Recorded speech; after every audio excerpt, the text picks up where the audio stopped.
And can I check what network you're on, or have you already done that? Oh, what network are we on? Frontier, that's just fine. Yeah. Okay. Here we are live at Karuna Buddhist Vihara. We're very happy to be here. Aya Santusika, Aya Chitananda are joining us for our sutta study. We also have Aya Santachita here, but Off screen. she needs to duck out early, possibly. So, but you may hear her voice if she has something to say. And so today we're going to be looking at this very deep sutta. It's got maybe the two we can Walk is on. a little bit closer together. So there we go. I can see you. It's a very beautiful sutta. It's called the Simile of the Cloth. And it talks about the mind being like a cloth. A cloth originally is beautiful fabric, and then it gets soiled. And if the cloth is soiled, it can't take up the dye. It's just like the good qualities, the beautiful qualities are obscured by the cloth. So, by the soil, sorry. So this is Majjhima Nikaya 7. It's the MN7. And I'm going to share screen so that we can see a document that I put together. And also we're going to look first, what we'll do is read Bhante Sujato's translation. So I'm going to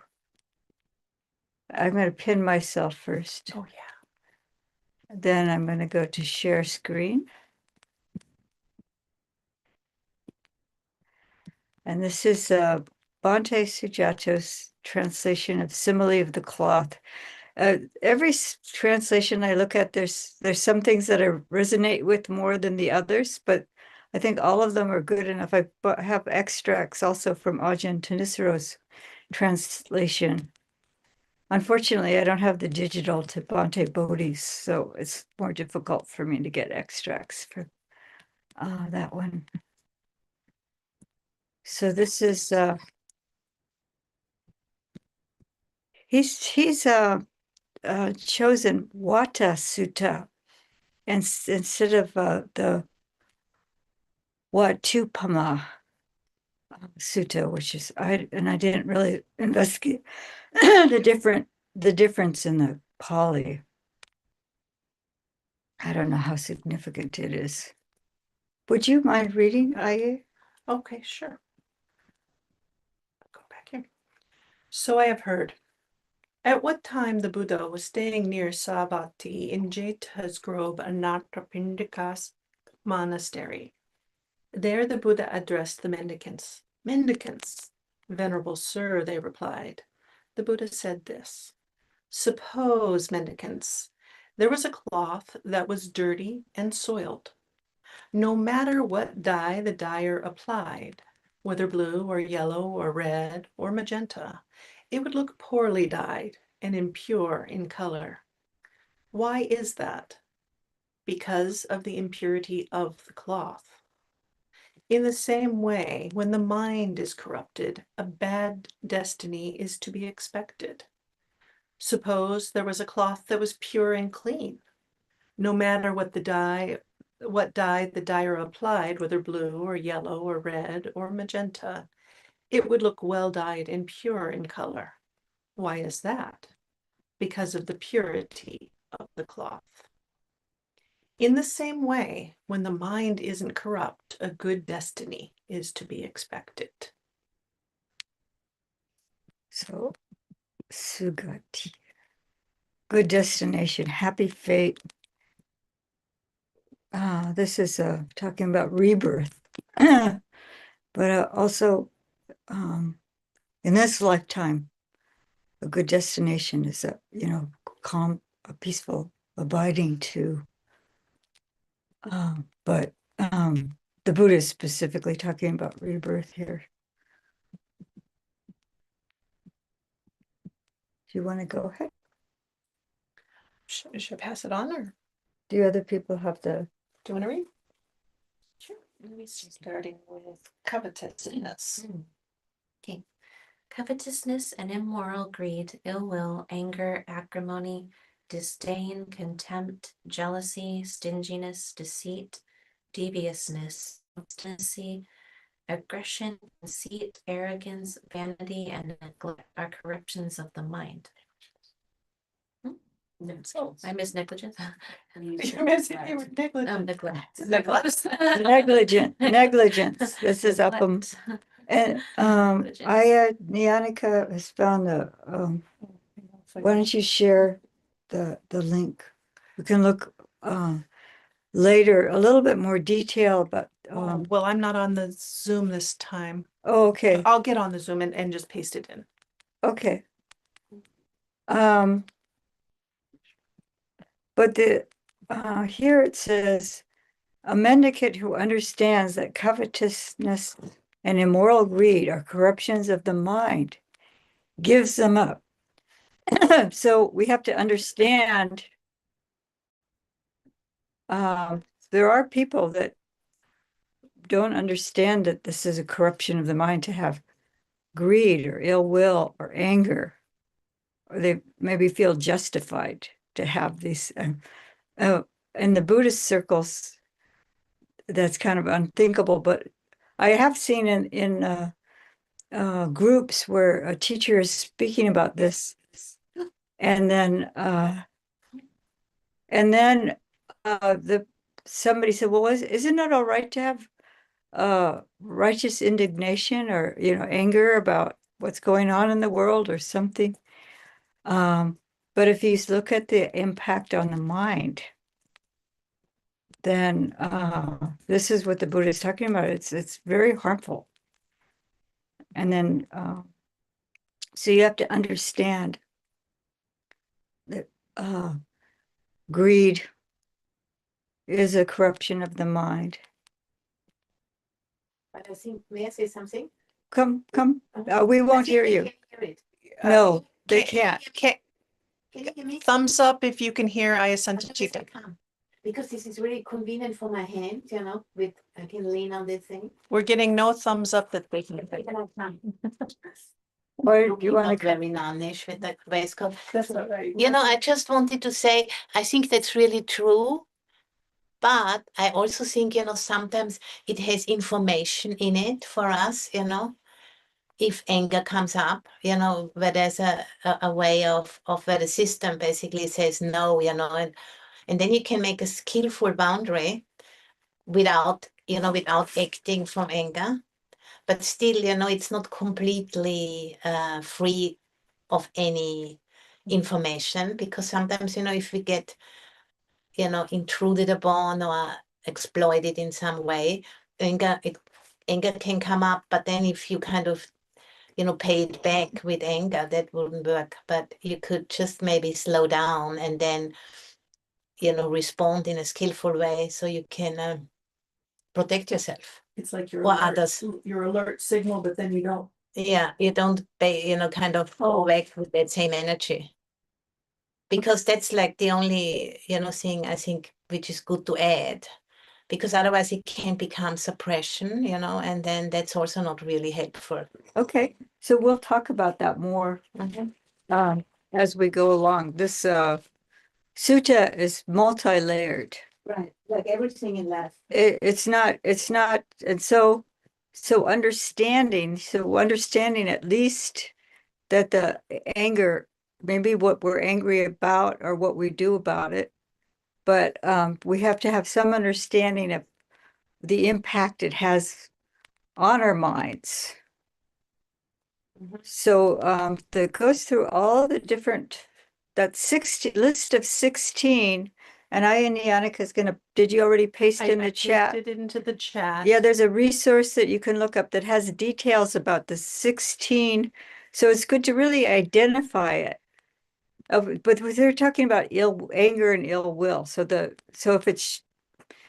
if so we have to really be clear in our minds and the impact on our minds that these different It's still a corruption, right? corruption, it's still a corruption. So it goes through the whole list. Negligence is a corruption of the mind. This is pamada. Carelessness, negligence, heedlessness. This is very key. And somebody pointed out, I think it was Ajahn Brahmalio, that this is a different list than we're used to with the like the hindrances we're more familiar with. These are more often cited in the suttas. Trying to get this to move. Trying to close it. There it goes.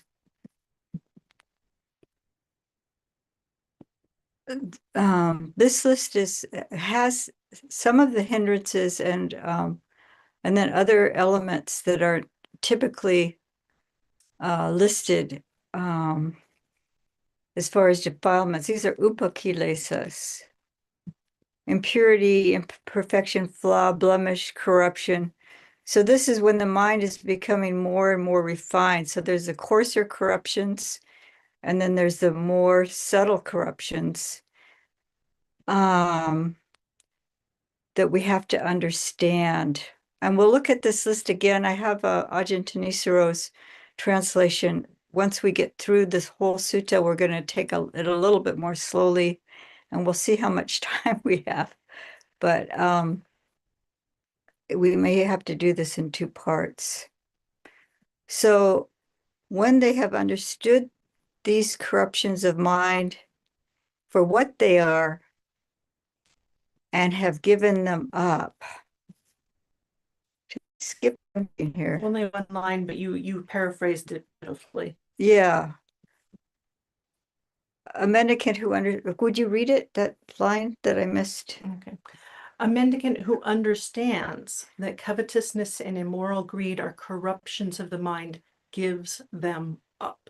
And then it's this repeated for each one of the 16. Yeah, that's really important. The understanding of it, the impact on our minds, what it's doing to our minds. And I think that's it's a gradual progression.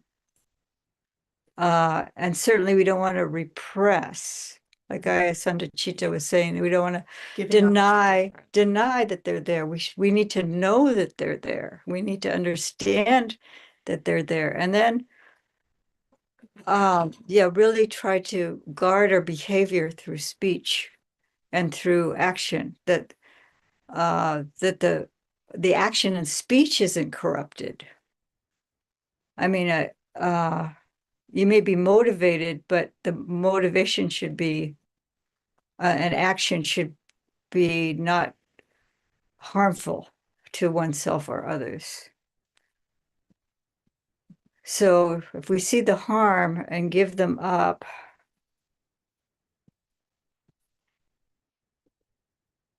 then what happens? When they've understood these corruptions of the mind for what they are and have given them up, they have experiential confidence in the Buddha.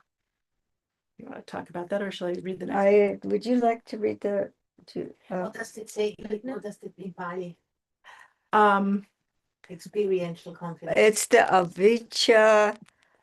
aviccapasadena. the Dana. Yeah, and I have that, it's faith founded in understanding, an epithet of stream entry. Would you like to read the Avicca Pasadena, it's called? Pasadena? Starting with Avicca. It has that, so that's one with Pasadi. So It has to do with, is pacified. no, it's sada. It's sada. Okay, Sangha. Okay. It's faith. Pasada is a word for faith too. It's one S, a long A, D A. Would you like to read So the this experiential confidence in the Buddha is like this: that blessed one is perfected, a fully awakened Buddha, accomplished in knowledge and conduct, holy knower of the world, supreme guide for those fit for training, teacher of devas or gods and humans, awakened, blessed. Sahatu? Do you want to keep reading? Okay, they also have experiential confidence in the teaching. The teaching is well explained by the Buddha, apparent in the present life, immediately effective, inviting inspection, relevant, so that sensible people can know it for themselves. And they have experiential confidence in the Sangha. The Sangha of the Buddha's disciples is practicing the way that's good, direct, systematic, and proper. It consists of the 4 pairs, the 8 individual persons. This is the Sangha of the Buddha's disciples that is worthy of offerings dedicated to the devas, worthy of hospitality, worthy of a religious donation, worthy of greeting with joined palms, and is the supreme field of merit for the world. Sadhu, sadhu, sadhu. So this is pretty amazing. They've eliminated or the mendicant has discarded, eliminated, released and given up and relinquished to this extent, thinking, I have experiential confidence in the Buddha. So there's this kind of transition that happens. They've given up to a certain extent the these defilements. And we can get into that more when we get to the document, because I've got some extracts and things. It just seems, I mean, there's some subtlety to it. Like you could just think, well, it's just kind of patched together. It's going from one thing to the next. But this is an actual transition. That confidence is so strong in the Buddha triple gem. So I have experiential confidence in the Buddha, and there's that word avichapadena.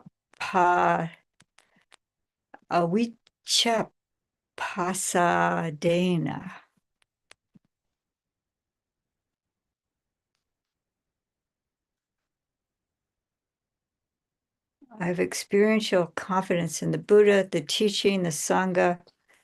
They find inspiration in the meaning and the teaching, and they find joy connected with the teaching. So this joy springs up. Thinking, I have discarded, eliminated, released, given up, and relinquished to this extent. They find inspiration in the meaning and the teaching, and they find joy connected with the teaching.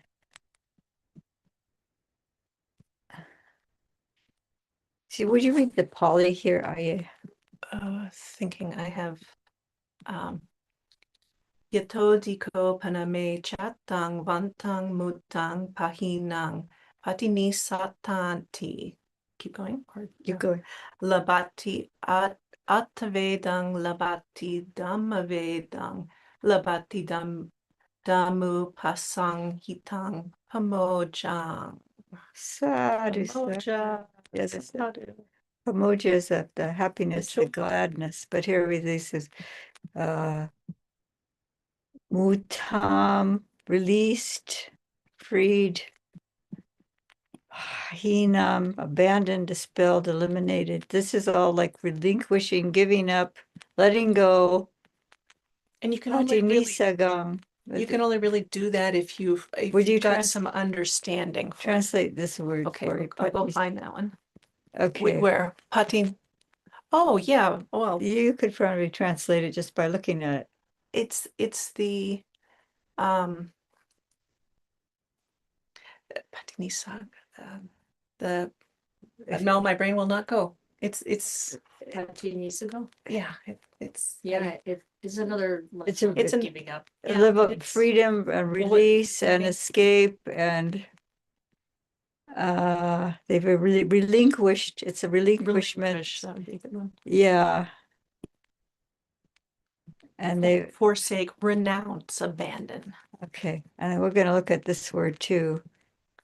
To whatever degree so far, they've given up, they've relinquished, they've gained some certain amount of freedom, actually.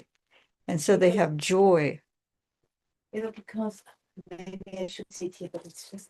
They don't see, they can't see, they can't, You oh, see me? Yeah. they can't see No, you. they can't see you, but they can hear you. Because, I think why it is like that is because if you don't act on it, then you have to endure the stretch in the energetic experience of the defilement. And that's why most people, feel like they can't do it. And then they say something or do something to kind of relieve that strain in the system, the stress, because they don't want to stay with it, and because it's impermanent, of course, it would die down anyway, if you can stay aware of it and not become it. And I think that's really why it's called experiential. If you have experienced it, changing without you actually acting on it, then you get more and more kind of confident that this is something which is really true. Thank you. Yeah, so that's experiencing that freedom. Well, yeah, so we're continuously letting go and seeing That we have the resilience, to be with the natural process of it becoming triggered, through some experience, and then getting intense, and then starting to die down again. and then eventually you don't have to fall into that you get more and more freedom because you see the harm of the kilesa itself. You see all that And you internal also see your own strength, that Yeah, you can yeah. you can withstand it. Mm-hmm. Because I think that's the faith, which comes. And that for me, that's like faith in Buddha means also not just faith in the Buddha as a teacher, but faith in one's own inner capacity for awareness, which is another expression of Buddha, the inner Buddha, that you can stay with that and you are not gonna get, you can endure it, basically. Thank you. Mhm. And then once you've endured it to a certain extent, then it doesn't keep coming up as strongly, or it's also abating. And you see the freedom of it not coming up and another opportunity to respond. You see how conditioned it is too. And when you see that it is conditioned, there's much less of a strong me in the middle of it that creates the added urge. tension Yeah. and the urging. Yeah. And only at that point are you going to actually meet stream entry, and when you have to have disentangled that. Thank you. Yeah. And I think maybe that is why it's called, also the simile of the cloth, because it's like a wrap. It's like quite an intense wrap, how you experience it in your body. And through experience it consciously, with awareness, it's actually, the automatic reactivity gets like washed out, over many times, being conscious with the wrap. Mm-hmm. And seeing that you don't need to follow it, because in the beginning we think we need to follow it because that's what we have always done. And then you slowly see, no, you can actually stay with it and you be changed by that. Thank you. Mm-hmm.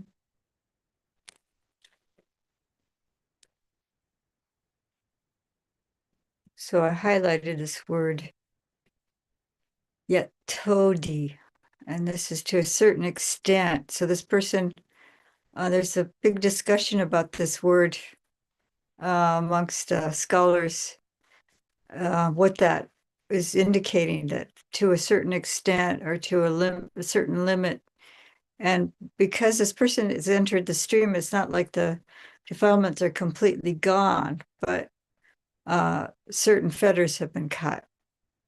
So they're not entirely free of ill will or entirely free of greed, but to a certain extent, or entirely free from delusion, but to a certain extent, they are free. They have a certain amount of wisdom. They have a certain amount. They don't have to be so reactive to the greed and the hatred and the delusion, that, or at least they're knowing them. They're knowing they're arising. And yeah. And also how it feels in the body, isn't it? Yeah. Because there's a strong Yeah. physical component, not just in the mind. I think that to a certain extent probably also refers to the fact that as you were talking, both of you talking about the way that staying with the feeling and observing it and understanding it, reflecting upon it, and then having it dissipate on its own gives you that certain sense of freedom. But at some point that feeling will come back. It comes back again and again with less power, like you're saying. So you're free from it to a certain extent. You get that sense of freedom, and you know something you didn't know before about it, your ability to endure it, your ability to stay with it, that it is impermanent, all the things we've been saying. But then when it comes back, sometimes people get disappointed, like, like, why? I've been through this several times. Why do I have to keep feeling this way? But to just realize that this is where the patience has to come in, the impatient endurance, because And we are rubbing it away, rubbing Right. it and sanding it away. Yeah, the appamada is really important, to just be diligent and keep with it and not give up. But you won't give up at this point. No. Can't go back. And here, when a mendicant of such ethics, such qualities, and such wisdom eats boiled fine rice with dark grains picked out and served with many soups and sauces, that is no obstacle for them. And this in the commentaries, it's because it's a Brahmin who believed in the purification with bathing in the rivers, sacred rivers, had criticized the Buddha because he was eating. Sometimes he would be offered, at the royalty would offer him, or the really wealthy householders would offer him these good food, this delicious, wonderful food, and he was, being more strict about what he ate. But it doesn't matter. It's like the greed will not overcome a person's mind. Maybe the desire will come up. Like we were saying, the defilements are still there, but they're not going to overwhelm the person's mind. Or they'll just say, oh, well, yeah, this is tasty, but I'm going to eat just what I need. And I'm not going to say to myself, I'm going to come back every day to this household to try to get this good stuff and be, they're not going to be obsessing about the food later on in the day, thinking, I got to get more of that, something like that. So it doesn't become an obstacle to the path, whatever they're encountering, whether it's pleasant or unpleasant. So compare with cloth that is dirty and soiled. It can be made pure and clean by pure water, or native gold, which can be made pure and bright by a forge. And I think Ajahn Brahmali was talking about this in relationship to the person eating that fine food, and suppose the greed did come up, but then they would see it and then they can still purify the mind. They recognize the defilement, and they don't have to keep obsessing or get controlled by the greed. Or you just see it arising too. You just see that, oh, this is so good. And then you go, whoa, this is, yeah, this is not, the mind is becoming unbalanced here.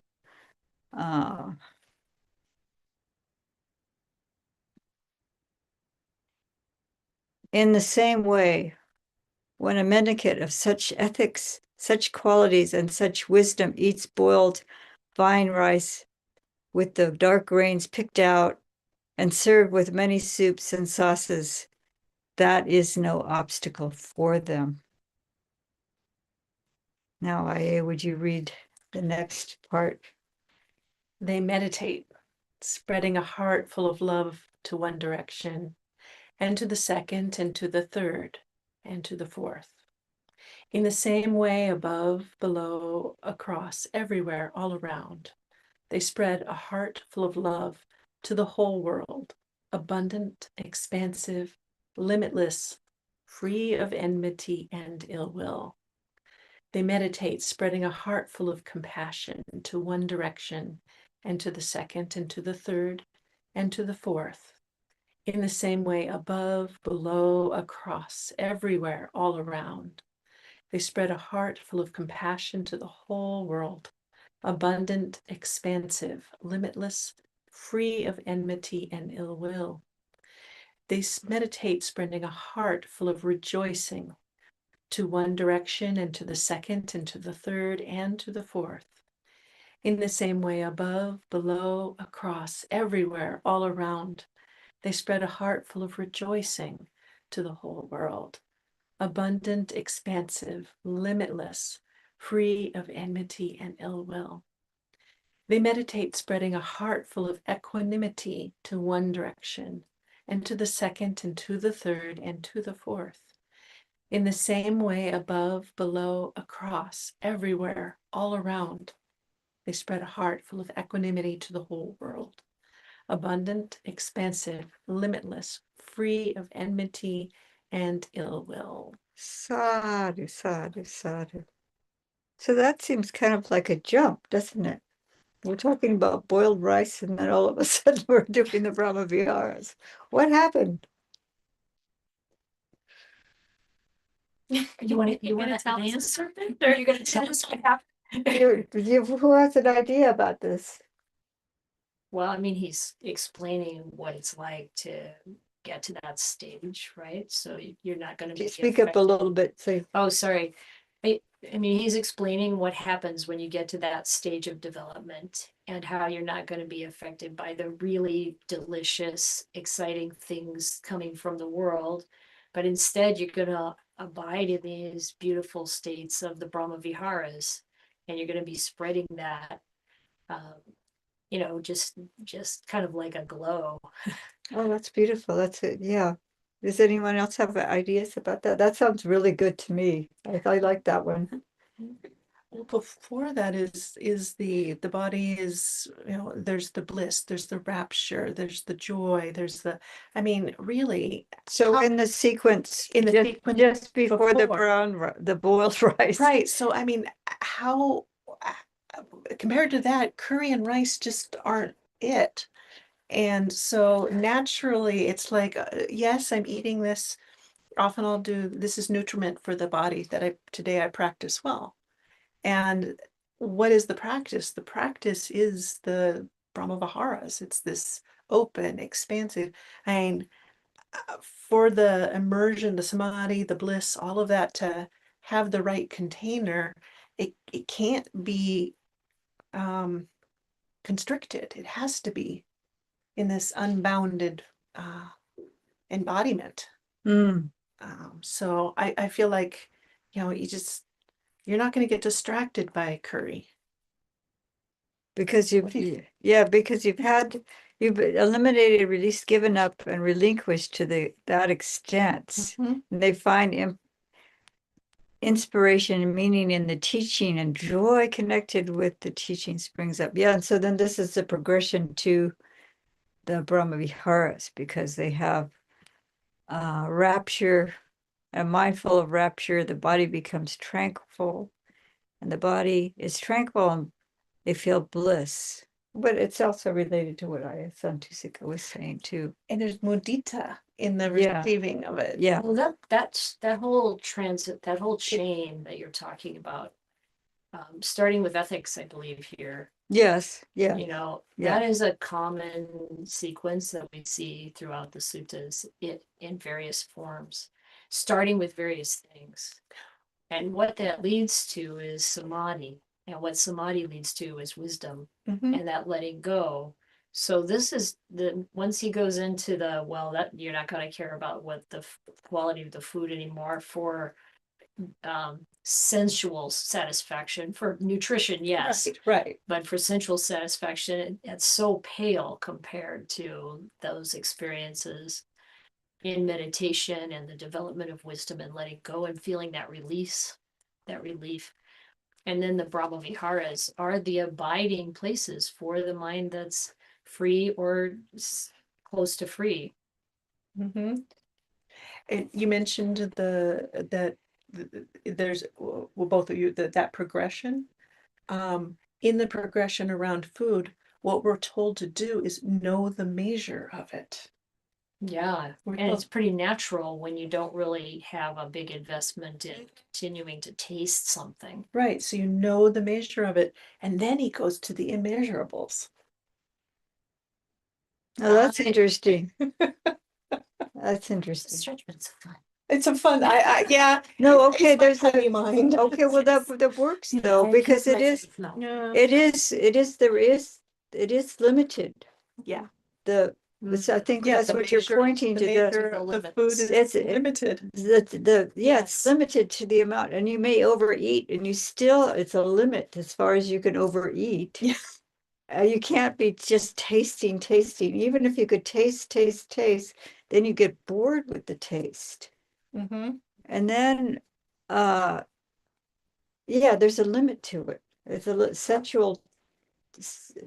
sensual pleasure has a limit. And then you go to the immeasurable, which is limitless.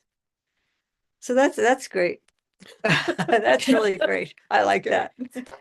Yeah, but it's also, but I like this also, but there's still some purification that's going on, even if they see a certain amount of greed coming up during that experience of having good food, it can be further purified. You continue the purification process.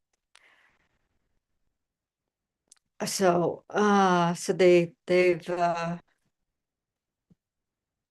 I don't think I scrolled it as you were reading. I was just listening to, yeah. So then we go down to, yeah, this is another transition here. Okay. They understand there is this. There is worse than this. There is what is better than this. And there is escape beyond the scope of perception. So this sounds pretty profound, doesn't it? What does it mean? So, ati adang, there is this, and there's several ways to understand what the sequence is here. There is this, some people, the commentaries say this is the Four Noble Truths. So there is this, and that's the suffering. There is what is worse than this, that is the cause of suffering, the craving. There is what is better than this. This is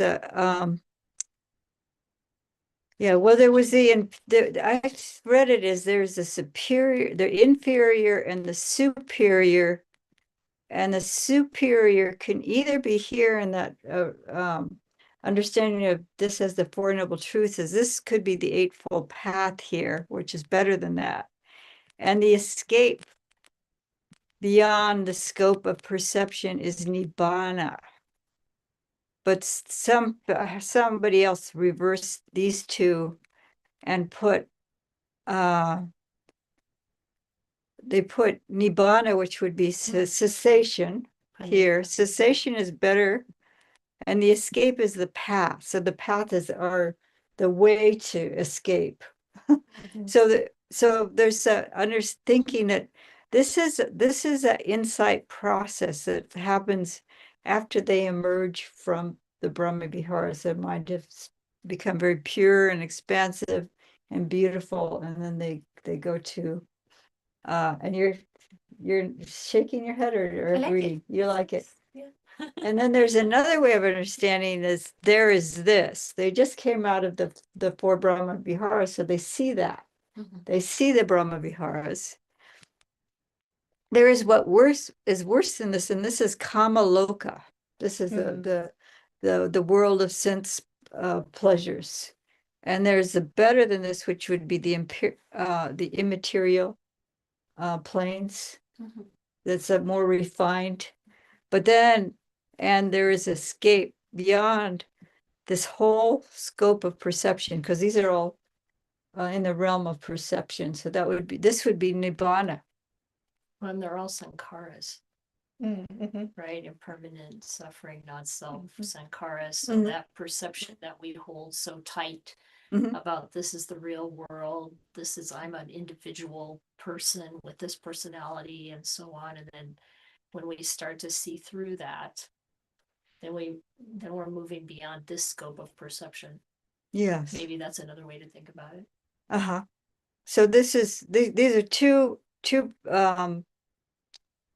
ways that are in the commentaries or prominent scholars are considering what this actually means.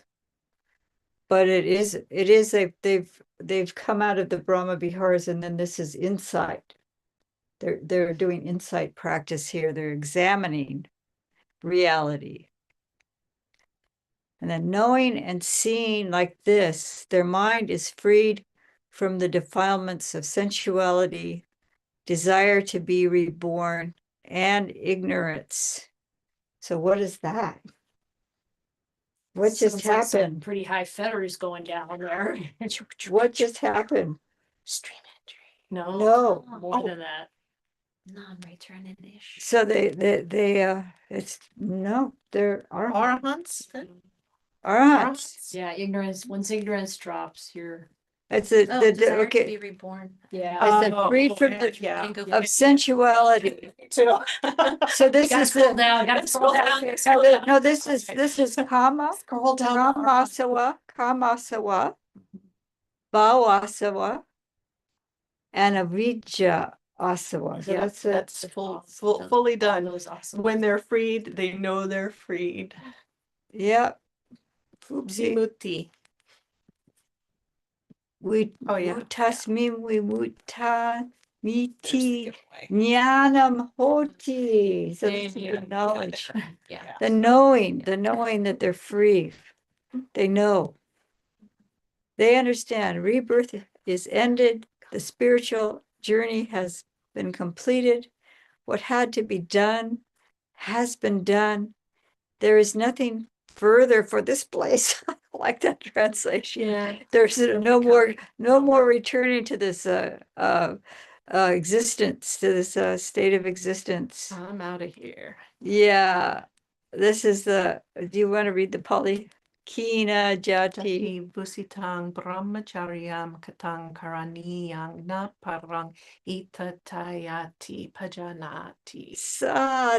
Sadhu, sadhu. Yeah. Yeah, this present state existence. He's up to this place. I don't know why he translates it that way. I don't know. It's probably an Aussie phrase or something. Yeah, and so how are we doing on time? We got 15 minutes. We could just Do you wanna read through? read it through, and Okay. then we'll go to discussion, or I don't know if we even need to look at my document, because I think we covered a We lot of covered it. a lot of it. That was. Yeah. All right. Do you want me to just pick up or? Just read through from this is called a mendicant who is bathed with the inner bathing.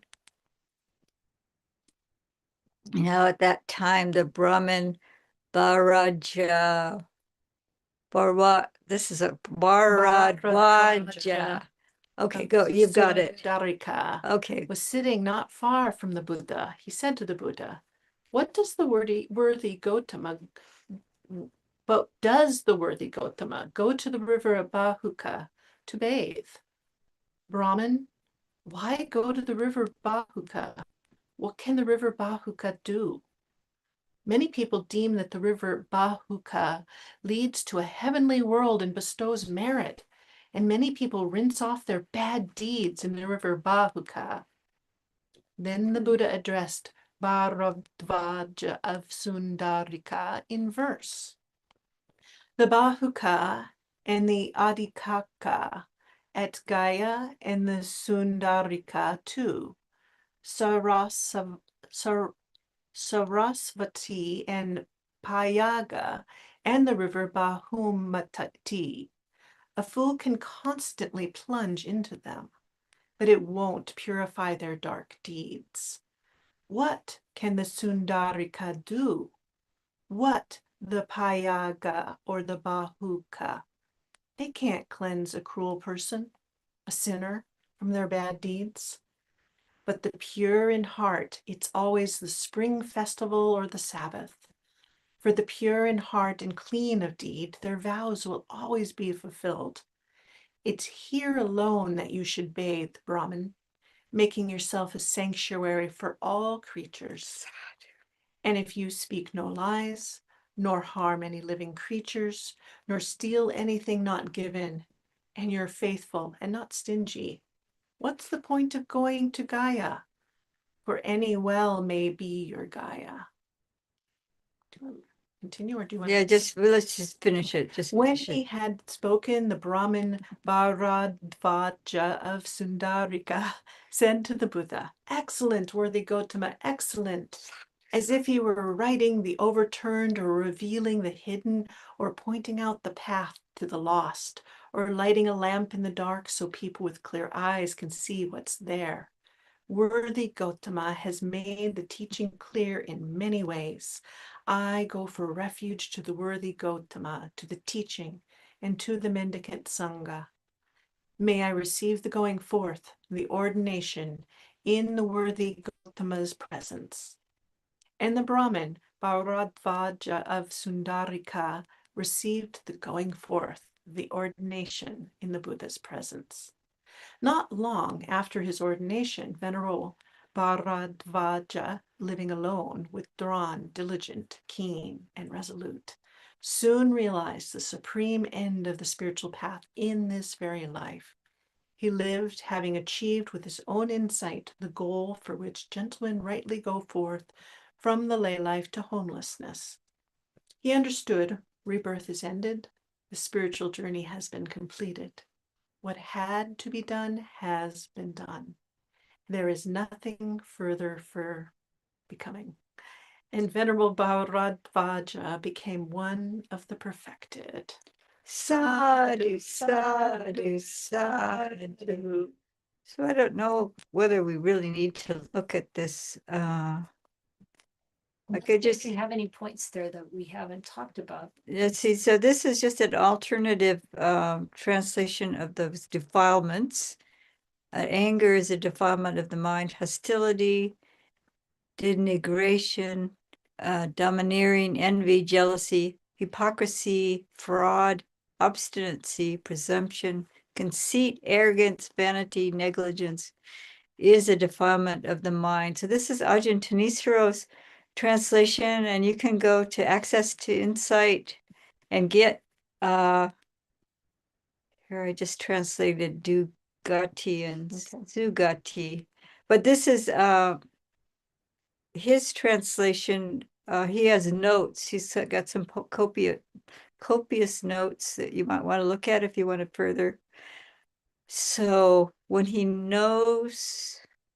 monk who thus knows that covetousness and unrighteous greed is a defilement of the mind,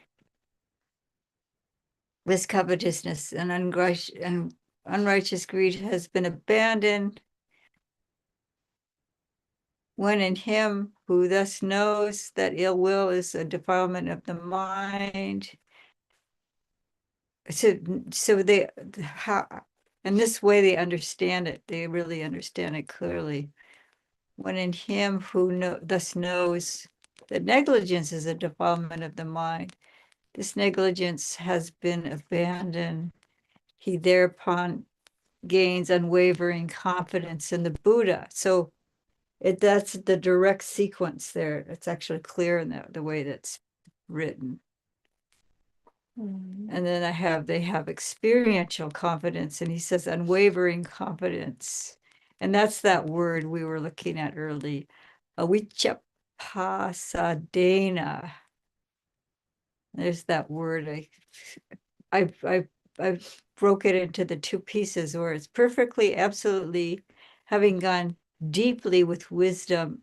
That's commentarial. And then that's the inspiration, faith, trust, confidence, literally setting forward, the sada. Well, that's interesting. Setting forward is sada. Like it's just really, you're really gonna move. The sada is just moving you in the right direction. That's interesting. And then I have this is an extract from Entering into the Path. This is from the Sotapanna Samyutta. And it talks about a noble disciple who has 4 factors, is a stream enterer, not liable to be reborn in a miserable world. And this is what they were talking about, the dugati and the sugati. So the destination of a person whose mind is corrupt potentially is into a miserable existence, but one who's they've purified their minds to a certain extent.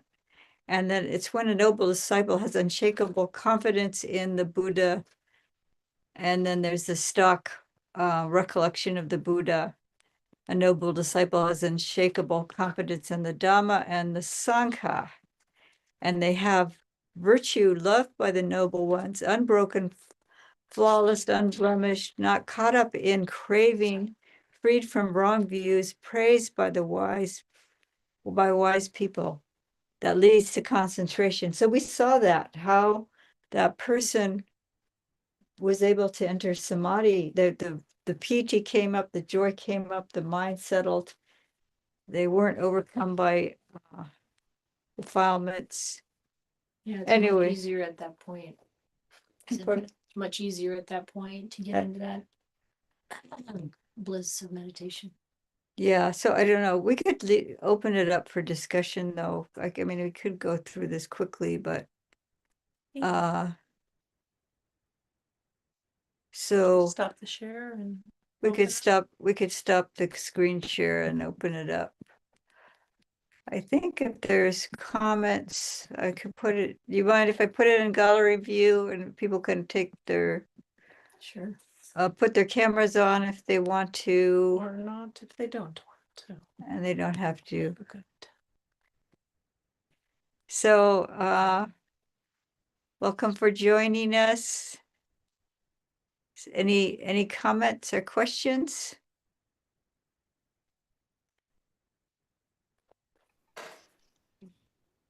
Thank you, Ayaz. May I? Sure, go ahead. Thank you. I just feel I just am kind of tearful even just to be in the presence of you 5 bhikkhunis is such a, I just feel so much gratitude and my good fortune. It's profound to really hear you all speak. It's really been, anyway, yeah, thank you for your discussion and teachings. And I think just one thing that I think the cloth, I don't think I thought about it before, but maybe is he saying that this cloth can be cleaned?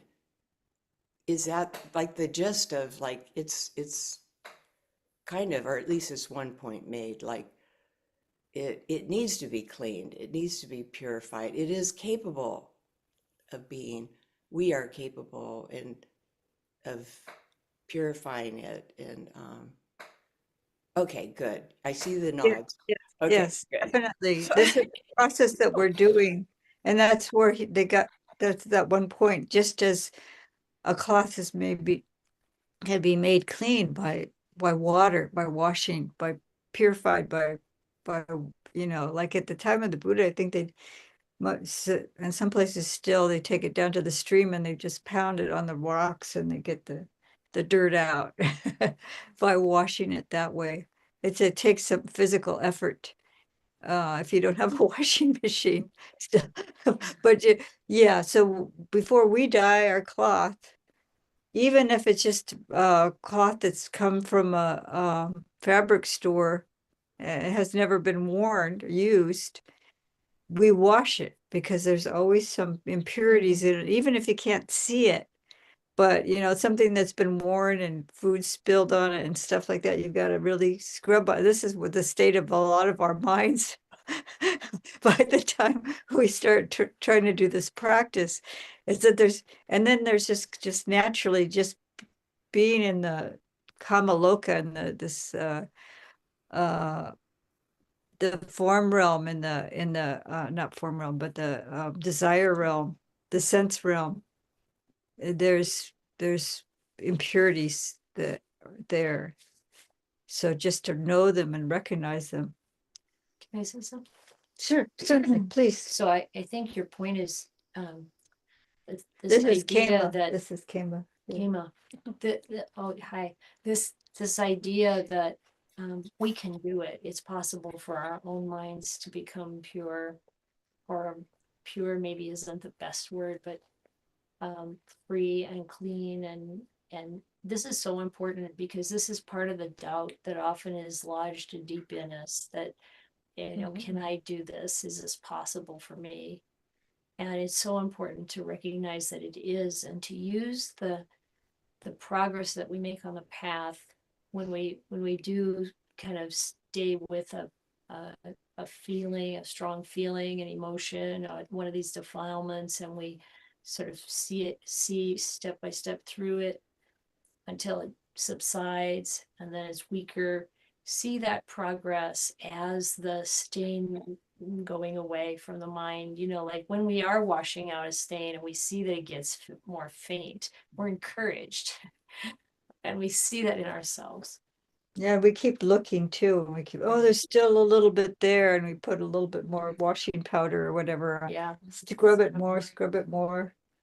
We get Yeah. more and more sensitive. First, it was just like Yeah. so And blatant, and it gets more and more faint. I think thinking about the reality that we can purify the mind, that we can't perfect our personality, because we're always going to make mistakes or, have things happen. We're going to have feelings come up. This is another thing about these defilements. If they arise, to not own them, to observe them out here in front of you.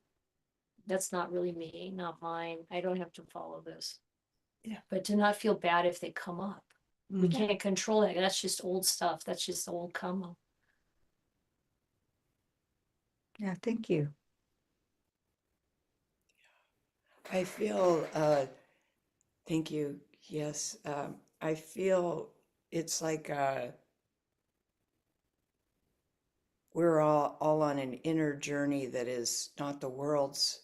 It's like going on a totally different, I don't know, path that's really, how to explain it. It's like, I don't know, but it's like finding that path, like Buddha found that path that was there, but that story where he comes upon this path, this old path, and I feel I found, and you have found this path. We share this, finding this inner journey that the Buddha's laid out is really profound, that to discover it yourself,